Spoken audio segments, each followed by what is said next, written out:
কিয়ামতের আলামাত এসে গেছে, তাই তো ঘরের নারী রাস্তায় নেমেছে। কিয়ামতের আলামাত এসে গেছে, তাই তো ঘরের নারী রাস্তায় নেমেছে।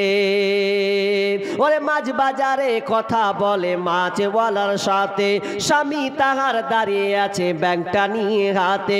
ওরে মাছ বাজারে কথা বলে মাছওয়ালার সাথে, স্বামী তাহার দাঁড়িয়ে আছে ব্যাগটা নিয়ে হাতে। আরে স্বামী নিলেন মাছটা টেনে, স্ত্রী দেয় টাকা গুনে। স্বামী নিলেন মাছটা টেনে, স্ত্রী দেয় টাকা গুনে। স্বামী স্ত্রীর যেন সেবক হয়েছে। কিয়ামতের আলামাত এসে গেছে, তাই তো ঘরের নারী রাস্তায় নেমেছে। ওরে বরখা পরা বরখা চারা হাট বাজারে ঘোরে তারা। ওরে বরখা পরা বরখা চারা হাট বাজারে ঘোরে তারা। কেউ বা আবার বরখা পরে মুখটা খোলা রেখেছে। কিয়ামতের আলামাত এসে গেছে, তাই তো ঘরের নারী রাস্তায় নেমেছে। ওরে মাছ বাজারে ওরে মাছ বাজারে মার্কেটে যান দেখবে শুধু নারী। কেউ বা আবার সেজে কুজে করছে দোকানদারি। ওরে হাট বাজারে মার্কেটে যান দেখবে শুধু নারী।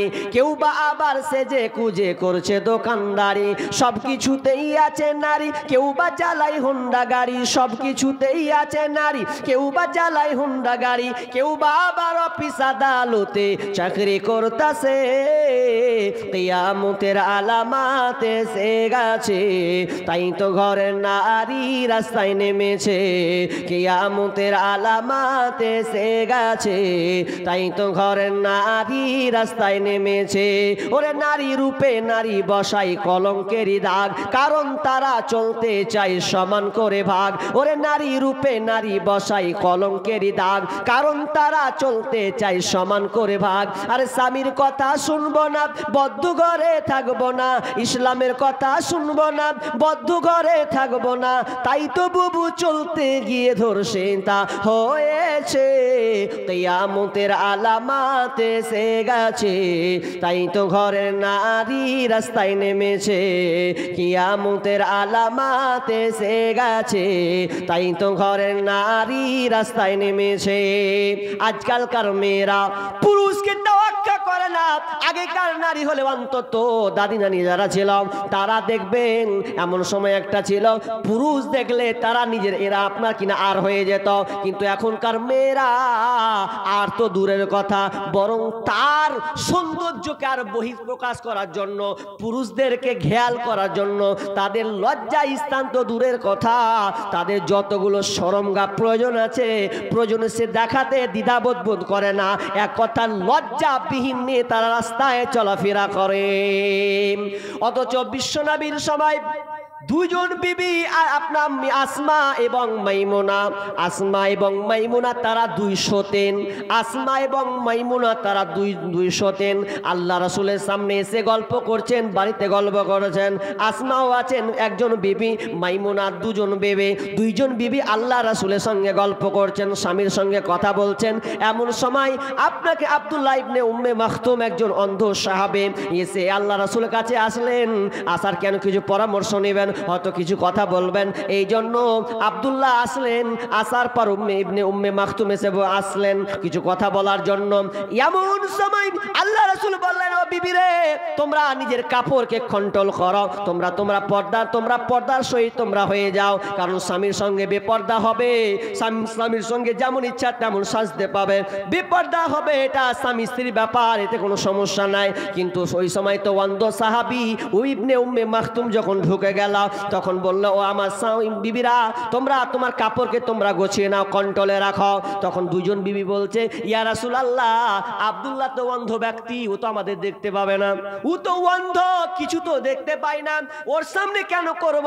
তখন বিষ্ণু বলছেন, বিবি রে, খবরদার এই কথা বলো না, বরং তোমরা ওই নেই অন্ধ, ওই সাহাবী অন্ধ, কিন্তু তোমরা তো আর অন্ধ নাও, বরং তোমরা তাকে দেখতে পাচ্ছ। এই জন্য ও দেখতে না পেলে তুমি যেহেতু ওদেরকে দেখতে পাচ্ছ, এই জন্য তোমরা তোমার দেহকে, কাপড় আব্রুকে তুমি ঢেকে নাও। অন্ধর সামনেও পর্দা করা লাগবে মা বোন। আপনি অন্ধর সামনে আপনাকে পর্দা করতে হবে, কিন্তু অন্ধ তো দূরের কথা। হাই কোথায় খালাতো ভাই, আরে খালাতো বোন দিয়ে পড়লো আটলো, বললো খালাতো বোনকে বলতে চলো না এক মেলা গিয়ে ঘুরে আসি, অ্যাকশন নিয়ে নিল, একদম সঙ্গে সঙ্গে ঘুরে চলে এলো। এটার নাম পর্দা? তাহলে পর্দা করতে আপনাকে শিখতে হবে। পর্দার গর্দান উড়িয়ে দিয়েছি আমরা।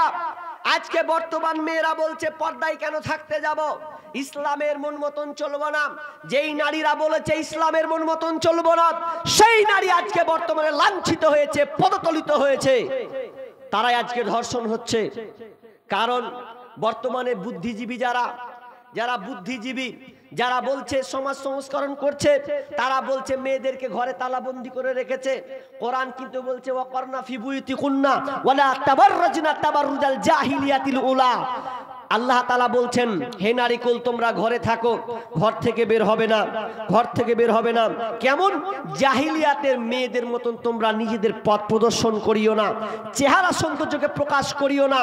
তবে এর ব্যাখ্যায় বলা হয়েছে প্রয়োজনে একটা মেয়ে তার স্কুল যেতে পারে, প্রয়োজনে একটা মেয়ে তার কলেজ যেতে পারে, প্রয়োজনে মেয়েটা ডাক্তারখানা যেতে পারে, প্রয়োজনে তার বাপের বাড়ি যেতে পারে, তার ভাইয়ের বাড়ি যেতে পারে, প্রয়োজন থাকলে যাবে, অন্যথায় বিনা কারণে একটা মেয়ে যেতে পারে না। কিন্তু সেই মেয়েরা আজকে স্লোগান দিচ্ছে যে আমরা কোরআনকে মানি না। যারাই বলে আমরা কোরআনকে মানি নাই, তারাই আজকে লাঞ্ছিত হবে। শুধু তাই নয়, তারা ওই বুদ্ধিজীবীদের পাল্লাই পড়ে তারা আজকে বলছে আমাদের দেহ আমাদের মন, বাধা দিবে কেন অন্যজন, আমরা স্বাধীন, আমরা নারী, যা ইচ্ছা তা করতে পারি। এই স্লোগান মাঠে ময়দানে হচ্ছে। আমাদের দেহ আমাদের মন, বাধা দিবে কেন অন্যজন, আমরা স্বাধীন, আমরা নারী, যা ইচ্ছা তা করতে পারি। খানিকটি পড়তে বাপ মাকে বলবো ওদের পাছায় মারো ঝাঁটার বাড়ি, সব ঠিক হয়ে যাবে। পর্দার গর্দান উড়াবে এই বুদ্ধিজীবীরা তো মনে করছে। এই বুদ্ধিজীবীরা বলছে কি জানেন ওরা? আচ্ছা একটা কথা বলি, আপনার যে কটা লোক আছেন বাচ্চা বলেন তো, শিয়াল যদি বলে মুরগির স্বাধীনতা চাই, এটা মানাবে? কথা বলেন না জি, মানাবে জি? তো শিয়াল বলছে যে মুরগিরাকে মালিকরা সব বন্দি করে রেখেছে, এটা মুরগির উপরে অন্যায় করেছে, অন্যায় করেছে।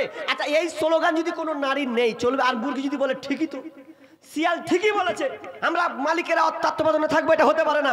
আচ্ছা এবার ওই মুরগি যদি মালিককে এড়িয়ে যায়, না আমরা থাকবো না, আমাদের ছেড়ে দেন, আচ্ছা বলেন শিয়াল কি করবে? এই তো ফাঁক পেতে বসে আছে, ছাড় না, ছেড়ে দেখ। স্বাধীনতা কাকে বলেছে দিয়ে দেবো একদম, তখন সব একটাও মুরগি টিকবে না। তো বর্তমান অবস্থা তাই। বুদ্ধিজীবীরা বলছে যে ইসলাম নারীদেরকে ঠকিয়েছে, কেন? পর্দা করিয়ে। ঠকাইনি, বরং একটা নারীর ইজ্জত সম্মান আল্লাহ ঊর্ধ্বে করেছেন, বাড়িয়ে দিয়েছেন। কেন?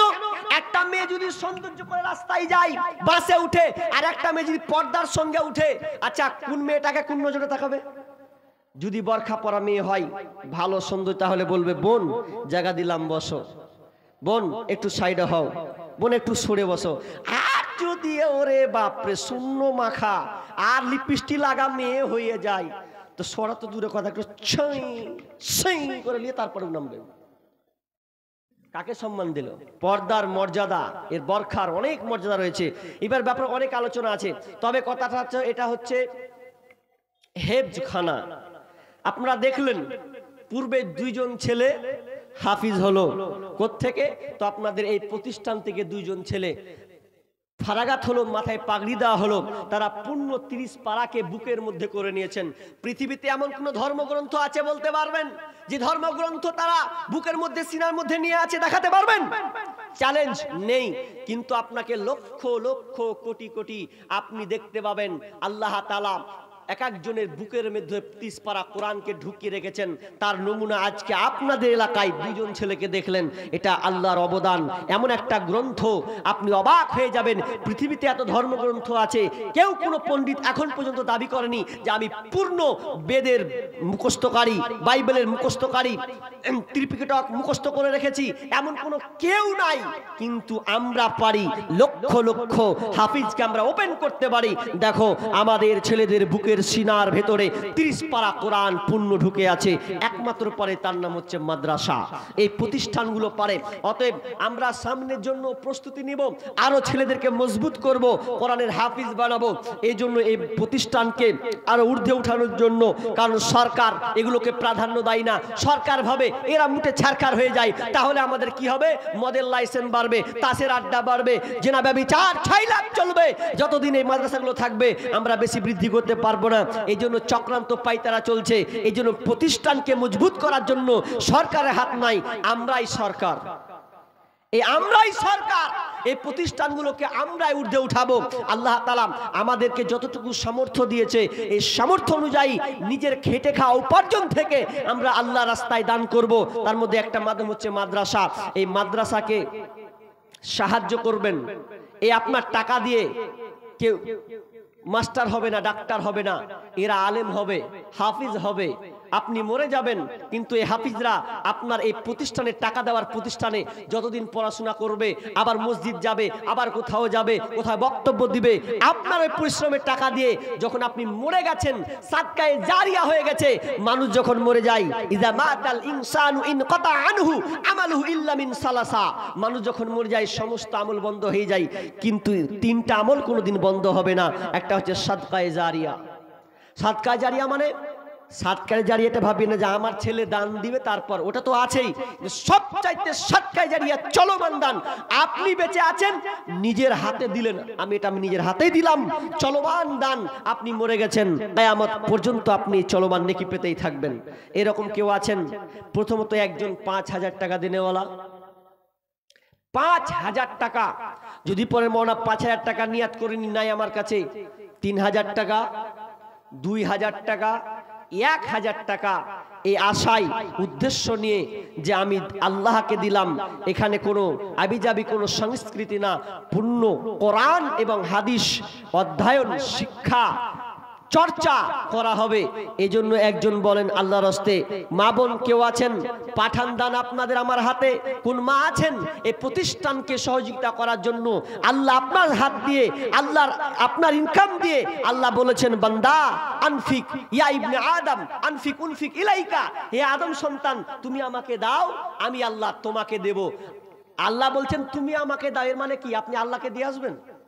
এর মানে হচ্ছে যে তুমি আমাকে দাও। কিয়ামতের দিন আল্লাহ বলবে, বান্দা আমি তোমার কাছে চেয়েছিলাম দাওনি। বান্দা বলবে, আরে আল্লাহকে বলো কি, তুমি আমার কাছে চেয়েছিলে, কখন এলে আমার কাছে? তখন আল্লাহ বলবে, বান্দা তোর কাছে একটা অসহায় গিয়েছিল, তুই দিসনি, ওটা আমার চাওয়া। আমি চেয়েছিলাম তুই দিসনি, তোর কাছে মাদ্রাসা থেকে লোক গিয়েছিল, তুই মুখ ফিরিয়ে নিয়ে নিয়েছিস। বরঞ্চ তোকে বলতে হতো যে আমার দুয়ারে একটা আলেমের পা পড়েছে, মানে আমি গর্বিত। অনেকে মুখ ছিটকে চলে যায়, মুখে ব্যাখ্যা করে বেরিয়ে চলে যায়, কিন্তু আপনাকে বুকে সাহস করে আরো গর্ব করতে হতো যে না, আমার দুয়ারে একটা আলেমের পা পড়েছে, মানে আমার মর্যাদা বেড়েছে। এইরকম আপনাকে খাস নিয়ত করতে হবে। তো একজন ভাই কে দিলেন এটা? আপনি দিলেন 500 টাকা। একজন বাপ বসে আছেন, তিনি স্টেজে বসেই 500 টাকা দিয়েছেন। আল্লাহুম্মা সাল্লি আলাইহি আল্লাহুম্মা বারিক আলা হায়াকালা বারাকাল্লাম। রব্বুল আলামিন 500 টাকা দিয়েছেন। কি উদ্দেশ্যে দিয়েছেন জানি না। রব্বুল আলামিন তুমি অন্তরে জামি, তুমি আলিমুম বিজাতিস সুদূর। আল্লাহ যে নিয়তে দানটা করেছেন মাবুদ রে, এই দানটাকে তুমি কবুল করে নাও। রব্বুল আলামিন যতদিন থাকবে আল্লাহ তুমি ওনাকে সহি সালামতে রাখিও, হেফাজতে রাখিও, সংসারে শান্তি বইয়ে দিও, রুজি রোজগারে বরকত দিও, বালা মুসিবত দূর করে দিও। আমিন সুম্মা আমিন। একটা 500 টাকা পেয়েছি, 1000 টাকা 2000 টাকা দেনে বলা নাই? যদি না থাকে 500 টাকা, মানে যেহেতু দেখেন লোক সংখ্যা কম, আপনাদের যদি 500-1000 টাকা করে একটু আগিয়ে আসেন, জীবনে কত টাকা যে আপনি খরচ করেছেন। আব্দুল্লাহ বিন মুবারক একটা আলেম ছিলেন, তো একটা মা আব্দুল্লাহ বিন মুবারক কাছে অভিযোগ করছে যে আমার বেটা সব দিয়ে দিচ্ছে মাদ্রাসার মধ্যে, ঠেকান। আরেকজন ভাই 500 টাকা দিয়েছেন। আল্লাহুম্মা সাল্লি আলাইহি আল্লাহুম্মা বারিক আলা হায়াকালা বারাকাল্লাম। আল্লাহ দানকে কবুল করে নাও, যে উদ্দেশ্যে দিয়েছে আশা পূর্ণ করে দাও, বালা মুসিবত দূর করে দাও। আল্লাহ জ্ঞানে ইলমে বারাকা দান করিও। আল্লাহুম্মা ফাক্কিহু ফিদ্দিন। আমিন সুম্মা আমিন। মা আপনারা পর্দার আড়ালে আছেন, কোন মা আছেন 1000 টাকা 2-4 জন দিতে পারবেন? এরকম একবার বলে পাঠান। 1000 টাকা বেশি নয়, 2000 টাকা এরকম দেনেওয়ালা একজন।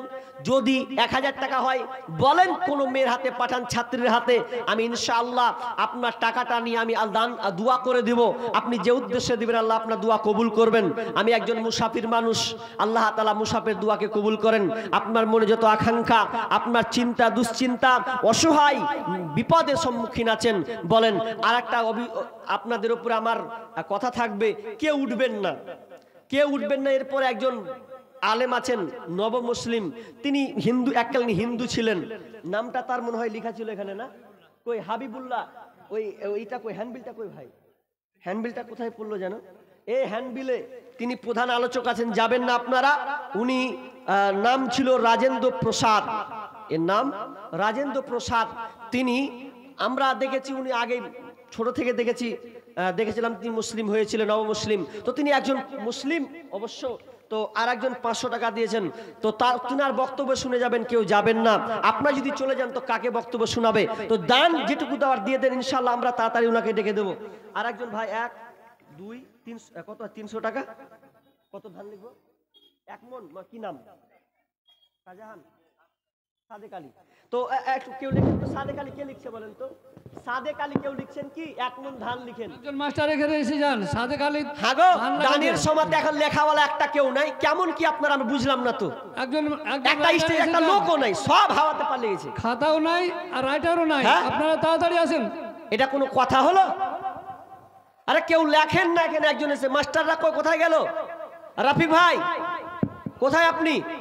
এখানে লেখার মতন কেউ নেই, এরকম করলে হয়? তো 1 মন ধান দিবেন। আর আমি জানি চারদিকে ধান চাষ হচ্ছে, আপনারা যদি পারেন তো ধানটাও লিখান যে ইনশাআল্লাহ আমি 40 কেজি কিংবা 50 কিলো কি 1 মন বা 1 কুইন্টাল দিব। কেউ না করবেন না, কারণ আজ একটা এত বড় একটা সামিয়ানা প্রতিষ্ঠান হয়েছে। তো সাদেক আলীর বাড়িটা জিজ্ঞেস করা, কি নামটা বলেন কোন বাড়িটা? হ্যাঁ হ্যাঁ, তো একটু লেখেন। তো ইনি 1 মন ধান দিয়ে দিবেন আর 300 টাকা দিয়েছেন। আল্লাহুম্মা সাল্লি আলাইহি আল্লাহুম্মা বারিক লা হায়াক লা বারাকাল্লাহ। আল্লাহ দানকে কবুল করে নাও, যে উদ্দেশ্যে দিয়েছে আল্লাহ তুমি আশা পূর্ণ করে দাও। আল্লাহ ভাই ধান দিয়েছে, আল্লাহ তোমার প্রতিষ্ঠানে, মাদ্রাসায়, তোমার হেফজখানাতে আল্লাহ তার জমিতে বরকত দাও। আল্লাহ তার ধান খেতে বরকত দাও, ফসলে উন্নতি দাও, আল্লাহ রিজিকে বরকত দাও, বালা মুসিবত দূর করে দাও। আমিন সুম্মা আমিন।